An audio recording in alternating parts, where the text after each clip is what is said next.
lucky person who gets to watch this blossom. Me and Zaza and Gideon and all the directors, we get to see the blossom. I mean, so much stuff happened tonight that just came together. Just breathtaking, right? We could feel it. The audience, the molecules are being exchanged in a way that a good play, yeah.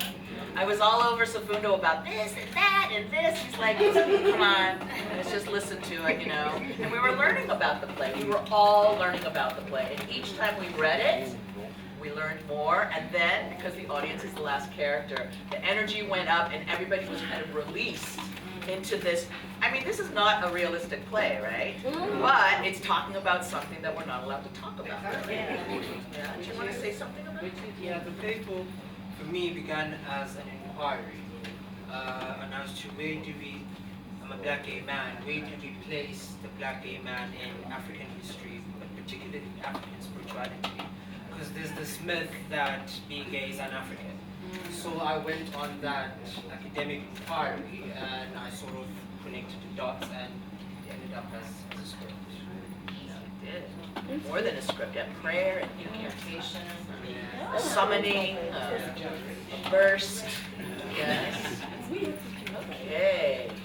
So, yes. So I just want to say, this play highlighted the highest level of nationalism and Africanism. When you, for me, when you refer to South Africa as As what? As Tanzania, you refer to South Africa as Tanzania because that was it.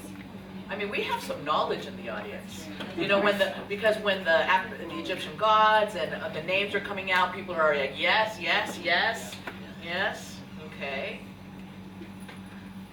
Yes, over there. And then over there. Alright, so I want to say great play, striking play, and at the same time, I like how you draw out how you structure out the theme of unity inside the play. Like people cannot unite because they have a different belief, or they expect someone like his son or someone like her wife to believe in something like this, so then they do not relate because they have a different belief system. And I like how you draw it, like people end up complaining and you know, arguing and fighting against each other because one is chose to believe in that, one is chose to believe in that. And I also like that you show that when someone is exposed to something is always believed or something is already known. The moment she's exposed to this didn't exist, it's sort of like it hits them emotionally and sensitivity. It's like it's an emotional journey being exposed to something with it. This is not that, this is not that. And that's the thing we struggle as, you know, as a nation or as a continent, exposing people to something that they never really, that wasn't like a normality to them. That really kind of also struck out for me. Now you use like the allusions to Christianity and African background, like how you talk about the Heru, how Heru is just the same as like the story of Heru is just it's almost the same as the story of Jesus, where Heru was someone who was born in December, and then Heru was someone who was born in December with for a miracle. Then it's literally the same as the story as Jesus. But then my worry is, I don't know if you've done it in South Africa or way before. My worry is then, like, the audience, is it usually the audience that's in the know, or is it the audience that's not in the know? Because it needs to be exposed to an audience that's not in the know. Like, it needs to enlighten, rather than tell people who already like walk and, you know. Yeah, I think so. I think that. Well, I don't know. That was my main concern as well, if the play is accessible. Because as we agreed on this in the initial meetings, that we Africans, we know our history sort of 5 centuries back. But when you go ancient history, we all go type of thing. So for me, it was rediscovering that history, the legends that, you know, that's why it was Egyptian, mainly Egyptian themed, because the legend is that tribes in Africa thousands of years ago, they all migrated up north and they met there and they founded Kemet. So it's not just one type of people, it's all tribes of Africa who had met there. So yeah, my worry is that the audience may go, Egyptian, I don't know if that has anything to do with me. But I'm hoping as well that, you know, they think and they do their research and they ponder and opens up discussion to find our way. I think one thing is just to have a little glossary in the program, Okay, yeah. you know, and that you would just recommend folks to just like, you know, I think then you don't have to worry about it in the play. Because we were talking about, it's like, oh, how are we going to access? I think it's just a program though, a little sheet, you know what I mean? And then they'll like, oh, and then they'll see the sheet, and then they'll have to see it again. So multiple viewing. This is a play that serves multiple viewing. Yes. There was one over back there, and then here, and then here, and then here. Back there, yes. Someone had their hand up back there? Yes? That was a really, it was a well-written play, that's what I think. And that was really great acting. A lot of energy. Really appreciate that one, guys. And Bob, the director was important. Yeah.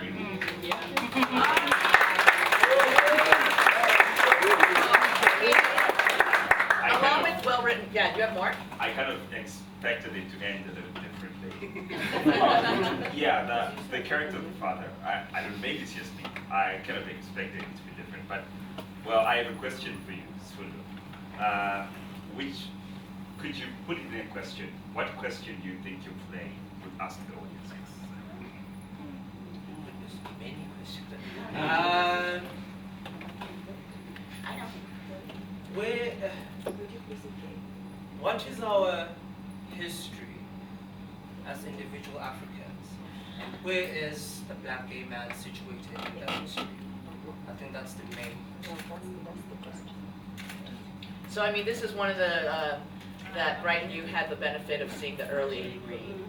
Yeah, and then now you get to see it grow. And you said you weren't expecting the end. I wasn't expecting And I think that this is kind of, this is like a thank you for listening to the Exploit Your Devices.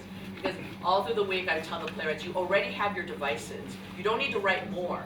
You just have to look at your play deeply and see what is that device. Because it used to end with just melody.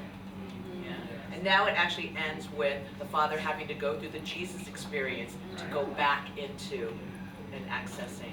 Because for me, it's like when he said, a black man worshiping a black God, like to be that confounded, I'm like, oh, is that a problem? Is that a problem? Yes.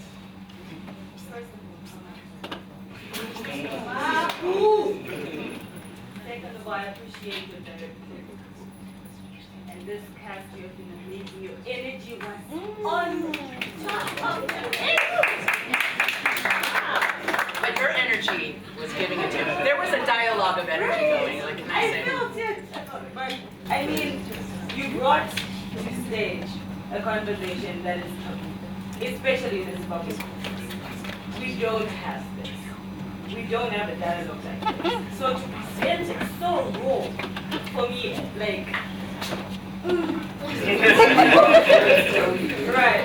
Having said that, I appreciate your digging deep into the acting to portray not only our current context, but going back into our history. There's something about that questions where the gay comes from. I appreciate that so much. I respect your work, man. I have no words. I appreciate your work. Sibo has shown on you. Over here. Okay, first of all, I never want to watch anything with this audience ever again. What happened? Because I already talk too much, so I can just imagine if like all of us went to the movies, no one else would hear me. Talking about all the time.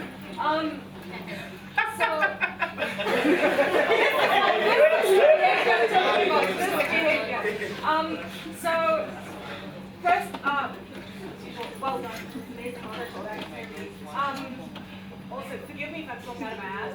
I know art is like what people interpret it to be, but also it could just be, I could just say it, Monia, just say it. Of what you're trying to say. I like that. I know how it's all trendy now for black people, especially across the Atlantic, to be all deep in their roots into Egypt. And, oh my God, Nefertiti is my queen. Completely forget about the rest of the continent, ironically, in a bid to prove to people that Africa's all the innocent continent. So I like that. Not only did you use that Kemet story, all the migration and everything, but you did individually reference the Roshi, Fana Roshi, the Nguni people, the Zulu people, the different peoples that all come together to that story. It wasn't just a trendy grab at whatever icon of blackness is in fashion at the moment.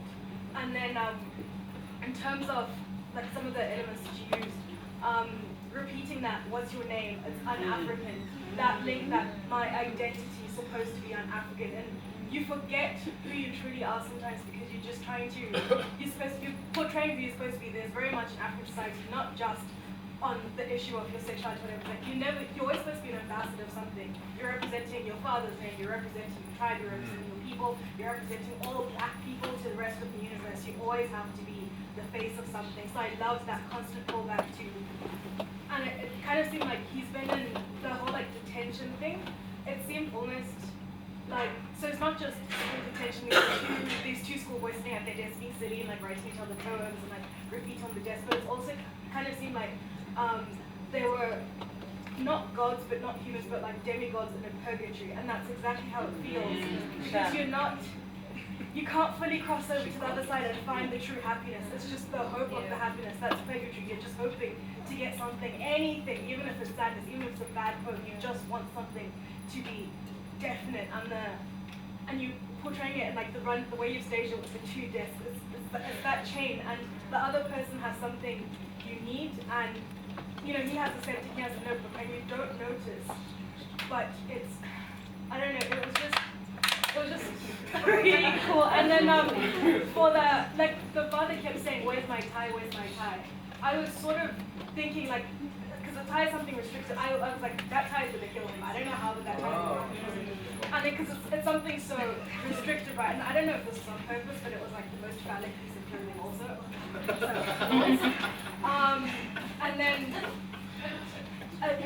it was interesting because like the way Christianity then, the way it especially came and infiltrated like African societies, it was much more restrictive than what we used to have. Like you would never see it gyrating of the hips. In many religions across the world, sex is a part of like a transformational process to the spiritual, definitely not Christianity. So a tie is like something so restrictive, whatever, and I like that it was the thing that then passed him to the other side. You have to squeeze through, I'm not trying to be graphic, no pun intended, you have to squeeze through the wall to the other side to get there. And the fact that you, obviously it's focused on Africa because we're in Africa, but even if you look at other white people cultures, like the way Christianity portrayed it was like homosexuality was a thing that never happened, but you look at Greek societies, Roman societies, everything was run by queer people. So, and sorry, last thing, that thing that the father said about, oh please don't fuck me because you're a gay man, I loved it because it portrayed that black men, heterosexual black men, will act like they don't understand consent until they feel threatened by homosexual black men. It's like, so you understand this whole fucking thing. So thank you. It was so great because the response is, you're not my type.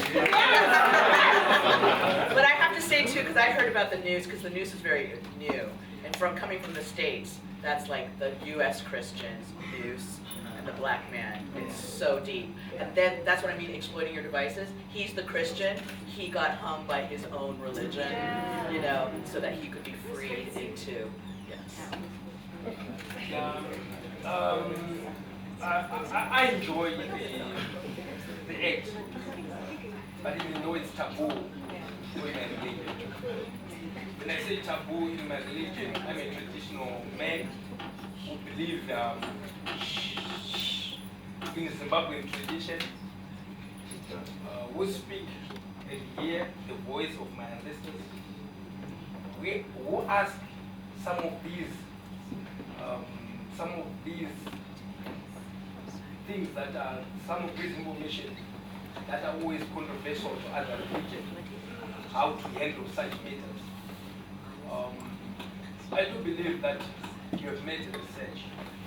It is true, whatever you have seen on the research, that are quite good. But however, I don't believe in some of the researches. Why do I don't believe in some of the researches? Because back down, when colonials come to Africa, they had to destroy our religion. They had to make us worship their gods so that they can conquer us. So what is ever written on some of these, they are not true documents. Some of them, they are fake documents. When I speak of my own religion, what is there, when you Google, it is not true. So I do not believe that as Africans, we accept especially traditional spiritualism, like our gods, our ancestors, they do not accept homosexuality. They do not accept that. It depends. Okay, no, sorry, respond. It all depends where you come from and how was your religion and how you take your religion. Because the religion can start from you. They can start from me and you can start following and they can become a religion.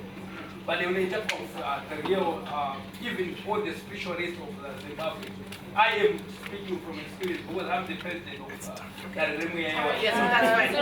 We to allow the playwright to respond. And just going forward, can we try to just minimize our responses so that everyone is allowed to respond and we've got a short time in the space. So if we could actually just shorten our responses so that everyone else can also respond to the piece. Thank you. This is a big topic, so there's a lot to talk about. Depending on from which angle you view it. I'm also researching this in my master's thesis actually. But the research that I've found, and maybe we may discuss it later on. I'm Zulu, right? Pre-colonial Zulu history suggests that, and this is the stories we've heard, but it's also research that's written down. When a young man in those ages, during puberty, when he showed to have effeminate traits about him, he was usually sent to initiation school because it was understood as an ancestral thing. But not only that, Don John in Mali, the Dagara in Burkina Faso still currently hold homosexuals as people who have, I don't know, some sort of clairvoyance and who are shamans and conjurers. So, I don't know, maybe it's a discussion for later, but even myself, I'm gay. I'm also against the crown. I'm also with my ancestors, and I am to initiate example. So, No. We have to move on. This is a huge, and this is what an African playwright conference makes happen. Yes. Was there one little hand back there? Okay, here, and then I want to open it up to the actors and the directors. Yes, Sandra. First of all, I think you'll know what I mean when I say I have been converted. Yeah. Don't ask to which way, but you know. Guys, this was really awesome. Having read the first version, it was a tap bomb. That was like a it's wow. Tabu, blessing, Mary. Oh, Shepherd! You guys, what you have done with this, the energies, the blocking, my guys. Hey, I'm impressed. Thank you. That was really amazing.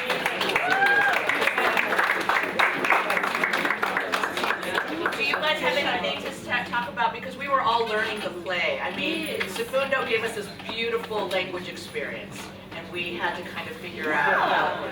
Yeah.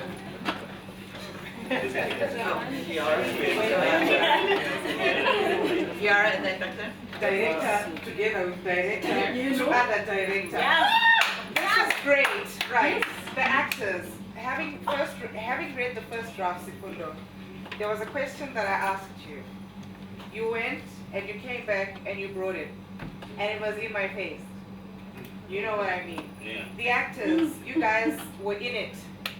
The energy in the first scene, the first act and the second act balanced out.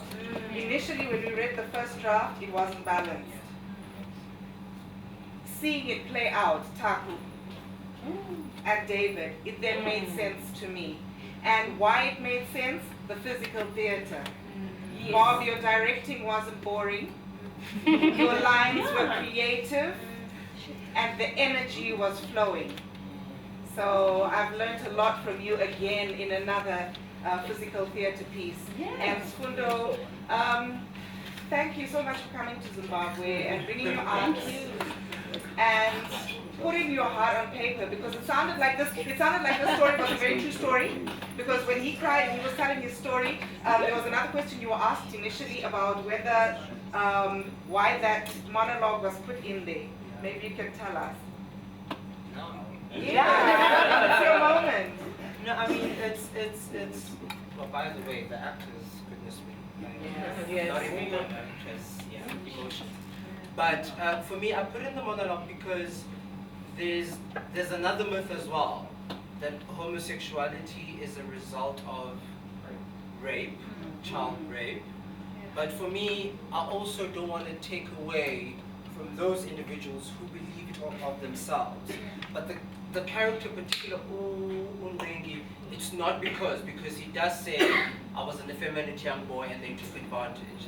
So it was for him, that experience, him being gay, not because he was raped. But I wanted to put it, one, to highlight that boys do get raped, men do get raped, but also to not take away that story from people who do believe that for themselves, because it's a different experience for all of us. And thank you for letting us understand your play, because there was a lot of your vernacular language in it, which you now put into English. For us, you've been open to the process. But what do the names mean? Oh, yes, thank you. It was a play on words. It was a reclaiming of the derogatory terms. Unrengi comes from Ngili, which means faggot in isiZulu. Gongo comes from Ngokoni, which also means faggot in isiZulu. So I was using those words to claim them back and say, well, it is what it is.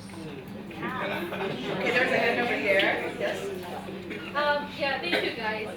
So I wasn't going to really say anything because I think almost everyone has sort of covered it, but felt like I needed to respond to the guy who felt like, you know, it wasn't, yeah, it's almost like that way. And I just wanted to say, for me personally, the play was thought-provoking. It did not impose anything on anyone. So for example, I really liked the confrontation, the unapologetic confrontation to Christianity. Because that's been used a lot to justify what is African. So I think it was thought-provoking for Africans especially to say, why are we taking what we're taking as principles? Why are we running with what we're running as ideologies? Do we even know where it comes from? Is it us? So I think, you know, it can't be really a discussion of, you know, I disagree or I agree. I just felt like there was a lot in there that you can take or leave, and maybe even go research. Africans know your history.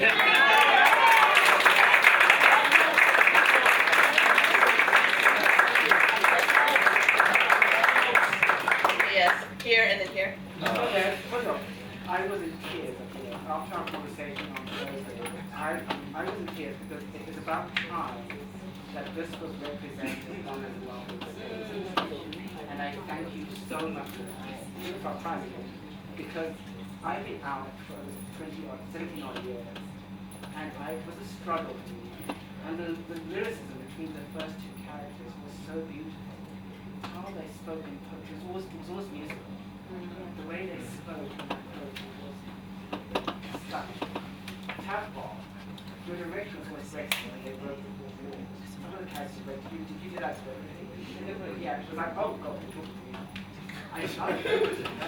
And that was a line that he said, we're going to fuck me. They say that. They always just assume because you're gay. Why was I? No. But I loved it, and thank you so much. Thank you. So here and then back. Cool. I'm gonna do the same kind of thing that everybody did, which is kind of give my general summary and feeling of it all. As much as it was very clear and obvious from the first act that this was a homosexual relationship that was developing, I'd just like to say that I genuinely felt just love between the two characters. It didn't really matter whether they were a man or woman. You could see that same kind of scenario playing out with like a Aryan blonde teen and some dorky guy in an American, like, you know, a detention, the exact same thing, and it would feel that same love. The second act, yeah, I really needed that comedic break, man. I'll tell you that, because like this gentleman said over here, that first act between Taku, I'm sorry, it tore my heart out a little bit, and on top of that, it was unintentional, but you walked through for the second act in that gear, that very colonial type, you know, outfit, and I actually felt like they might be like the actual beating happening then and there. Like I could feel tension just before it happened. Anyway, second act, brilliant break.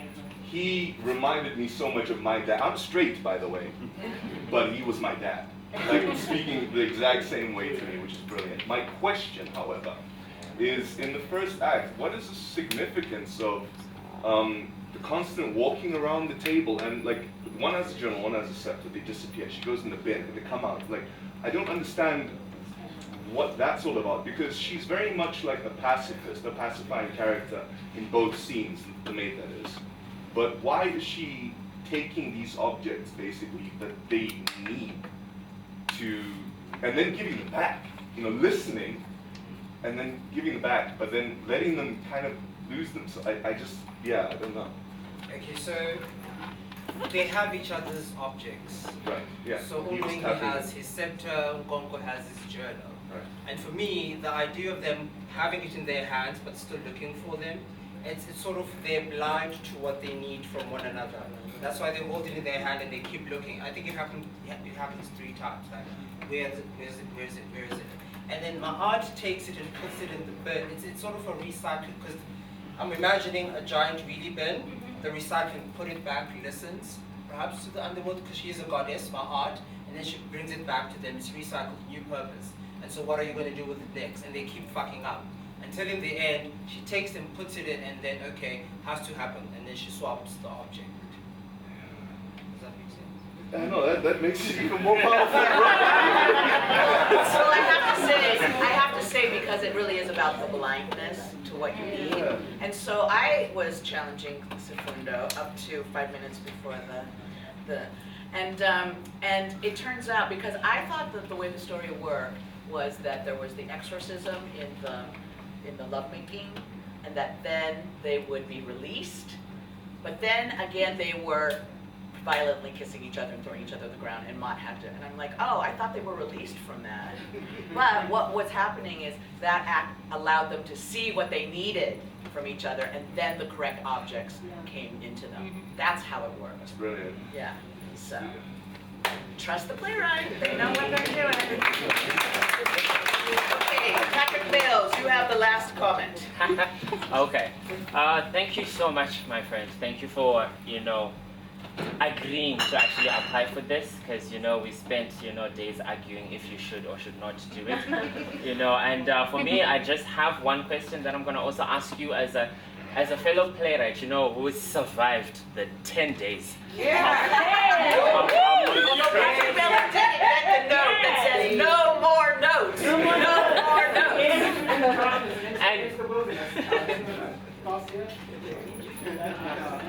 And for me, it's a question that I think many people really ask us, as playwrights after the whole thing, is how are you feeling? Because we're always asking them all these questions, but never, how are you now feeling that you have seen it?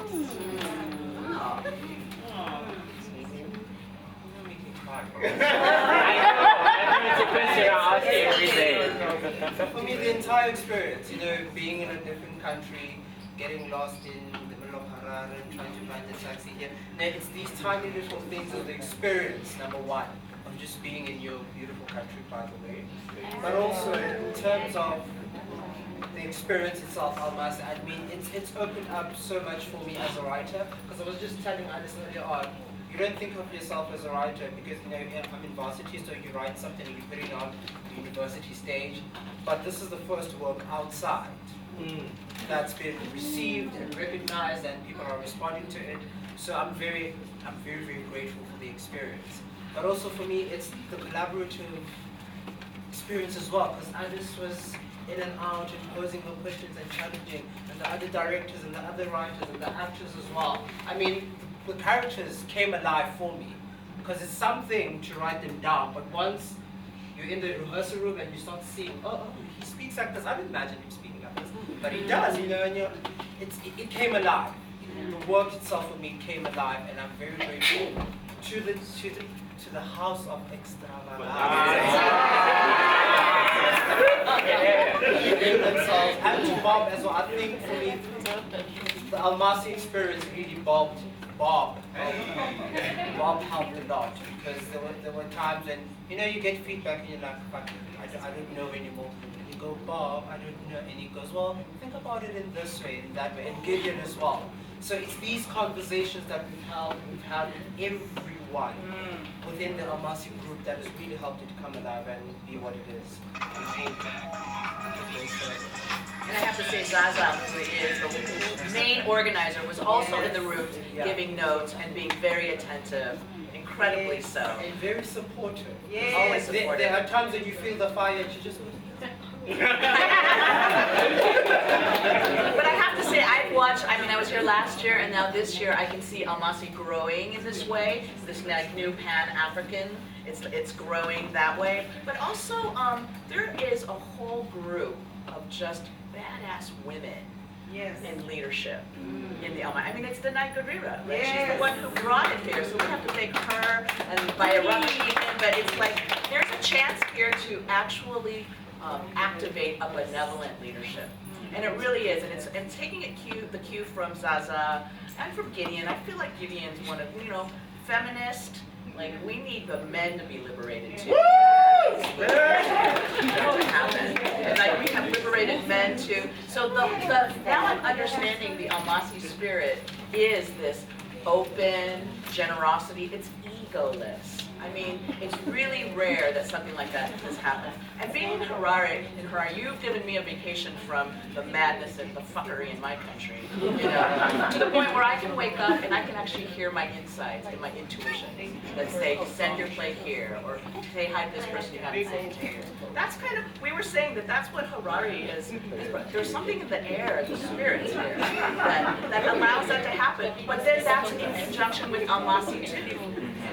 So there's a whole list of people we have to thank, yes? Zaza, I mean, I feel like we have the stage managers, Prudence, Privy, and Chelsea, the assistant stage managers, Karen and Pelagia. I mean, they have been...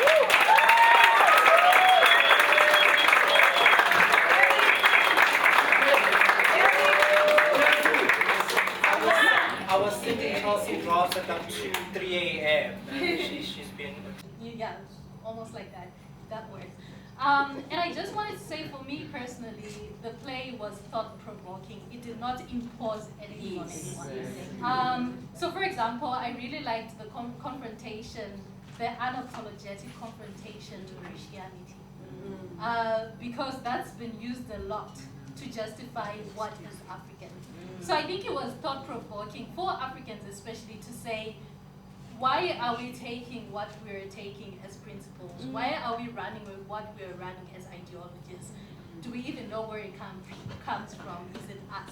So I think, it can be really a discussion of, I disagree or I agree. I just felt like there was a lot in there that you can take or leave, and maybe even go research. Africans, know your history.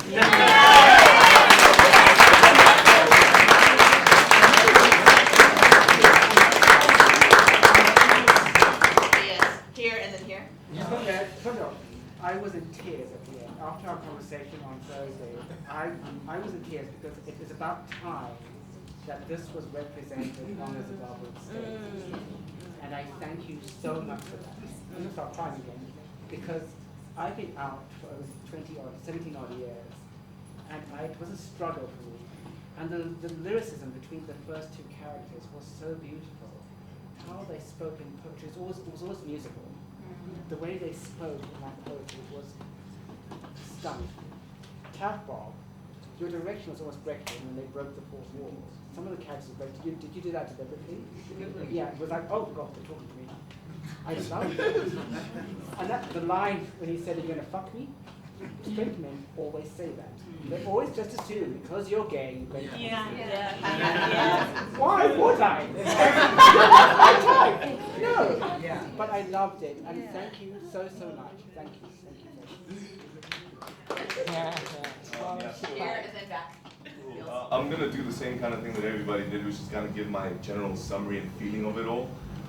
As much as it was very clear and obvious from the first act that this was a homosexual relationship that was developing, I'd just like to say that I genuinely felt just love between the two characters. It didn't really matter whether they were a man or woman. You could see that same kind of scenario playing out with like a Aryan blonde teen and some dorky guy and an American, like, you know, a detention, the exact same thing, and they would feel that same love. The second act, yeah, I really needed that comedic break, man. I'll tell you that, because like this gentleman said over here, that first act between Taku, I'm sorry, I haven't it tore my heart out a little bit, and on top of that, it was unintentional, but you walked through for the second act in that gear, that very colonial type, you know, outfit, and I actually felt like there might be like the actual beating happening then and there. Like, I could feel tension just before it happened. Anyway, second act, brilliant break. He reminded me so much of my dad. I'm straight, by the way, but he was my dad. Like, speaking the exact same way to me, which is brilliant. My question, however, is in the first act, what is the significance of the constant walking around the table, and like, one has a journal, one has a scepter, they disappear, she goes in the bin, they come out. Like, I don't understand what that's all about, because she's very much like a pacifist, a pacifying character in both scenes, the maid that is. But why is she taking these objects, basically, that they need to, and then giving them back? You know, listening, and then giving them back, but then letting them kind of lose them. So I just, yeah, I don't know. Okay, so they have each other's objects. Right, yeah. So Umlingi has his scepter, Nkonko has his journal. Right. And for me, the idea of them having it in their hands but still looking for them, it's sort of they're blind to what they need from one another. That's why they hold it in their hand and they keep looking. I think it happens 3 times. Like, where is it? And then my aunt takes it and puts it in the bin. It's sort of a recycling, because I'm imagining a giant wheelie bin, the recycling, put it back, listens, perhaps to the underworld, because she is a goddess, my aunt, and then she brings it back to them, it's recycled, new purpose. And so what are you going to do with it next? And they keep fucking up. Until in the end, she takes them, puts it in, and then, okay, has to happen, and then she swaps the object. Does that make sense? No, that makes it even more powerful. So I have to say, because it really is about the blindness to what you need. And so I was challenging Sefundo up to 5 minutes before and it turns out, because I thought that the way the story worked was that there was the exorcism in the lovemaking, and that then they would be released, but then again they were violently kissing each other and throwing each other to the ground, and Mott had to, and I'm like, oh, I thought they were released from that. But what was happening is that act allowed them to see what they needed from each other, and then the correct objects came into them. That's how it works. That's brilliant. Yeah, so trust the playwright, they know what they're doing. Okay, Patrick Mills, you have the last comment. Okay. Thank you so much, my friends. Thank you for, agreeing to actually apply for this, because, we spent, days arguing if you should or should not do it. And for me, I just have one question that I'm going to also ask you as a fellow playwright, who's survived the 10 days. No more notes. Through Egyptian darkness and into the wilderness. Last year. And for me, it's a question that I think many people really asks us, as playwrights after the whole thing, is how are you feeling? Because we are always asking them all these questions, but never, how are you now feeling that you have seen it?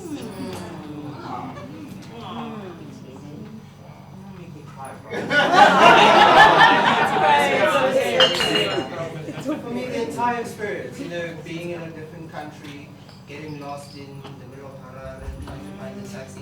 It's these tiny little things of the experience, number one, of just being in your beautiful country, by the way. But also, in terms of the experience itself, Almasi, I mean, it's opened up so much for me as a writer, because I was just telling Alice earlier on, you don't think of yourself as a writer because, I'm in varsity, so you write something and you put it on the university stage. But this is the first work outside that's been received and recognized, and people are responding to it. So I'm very, very grateful for the experience. But also for me, it's the collaborative experience as well, because Alice was in and out and posing her questions and challenging, and the other directors and the other writers and the actors as well. I mean, the characters came alive for me. because it's something to write them down, but once you're in the rehearsal room and you start seeing, oh, he speaks like this. I didn't imagine him speaking like this, but he does, you know, and it came alive. The work itself for me came alive, and I'm very grateful to the House of Extravaganza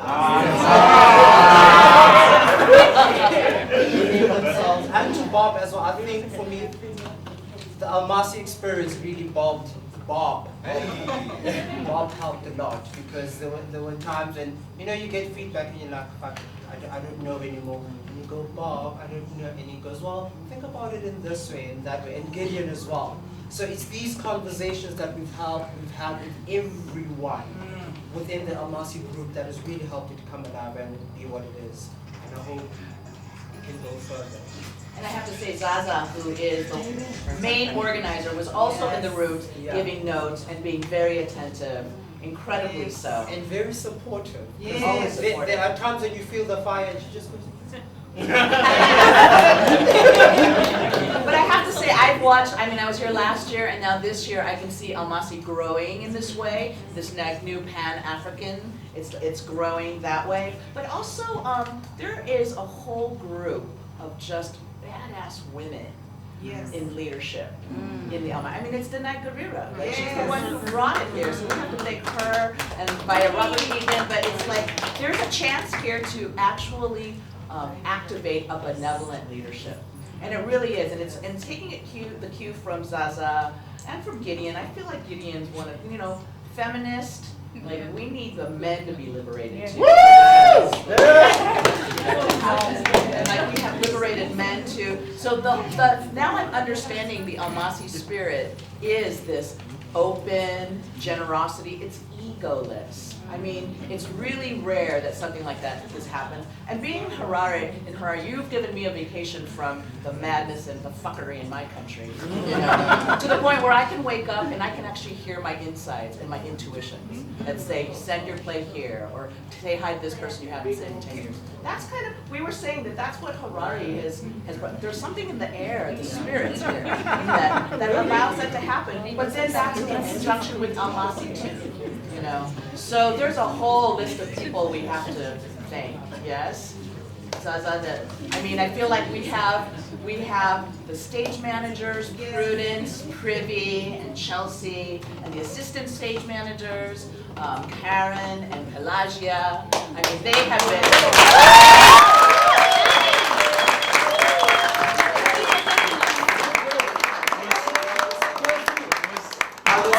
I was sending Chelsea drafts at like 2, 3 a.m. and she's been a trooper. Thank you, Chelsea. And they always do. I mean, stage managers, I mean, is a universal, it's just like they are the most egoless and the hardest working. They just make things happen, and it's incredible what you do. And Prudence is also the production manager, right?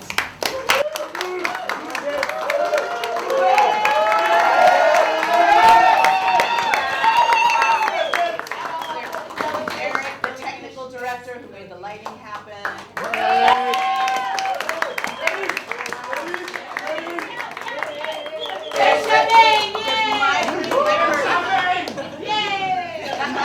My personal angel is Kuna Kwashe Kaneberida,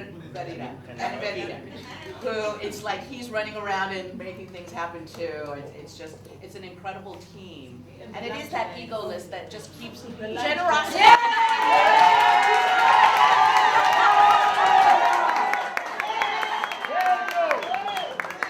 But generosity inspires generosity, and that I think is one of the key things of Almasi. Yes, that's true. And because our working relationship is symbiotic, I'll thank the other people that Alice said. Sasa, you gotta thank those people.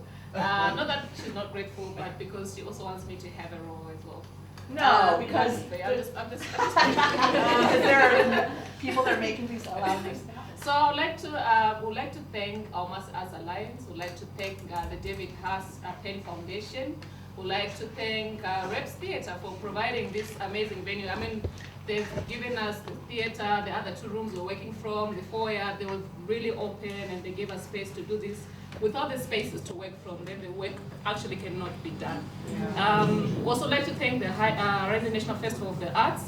I think that's about it. Lynette and John, who are documenting everything, they're the ones that are like.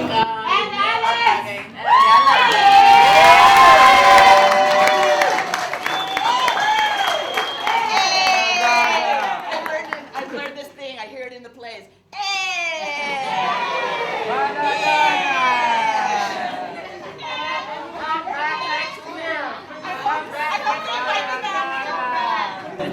And we'd like to thank Alice for agreeing to come back again for the second time, and Gideon for the amazing work. I'd like to thank the playwrights for trusting the process. There's something that happens when you trust the process. There's something incredible that happens to your artwork. There's something incredible that happens to everyone else that you're working with. So thank you, Spundo Sosibo. Thank you, Virginia Chikanyinga. Thank you, Tande Wemaunga, for trusting the process. And thank you, the actors, the directors, the stage managers, for the generosity of your spirits. Because if you are in a room without people who are generous, this work cannot come alive. It only takes a certain kind of generosity for this process to actually work. And thank you, the audience, for coming.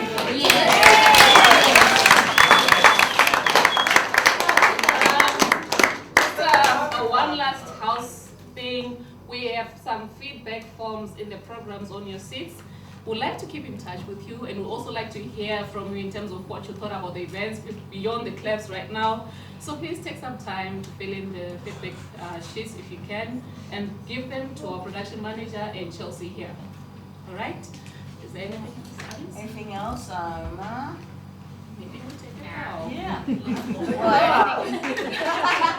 take a bow. Everybody, just everybody stand up. We have a what's the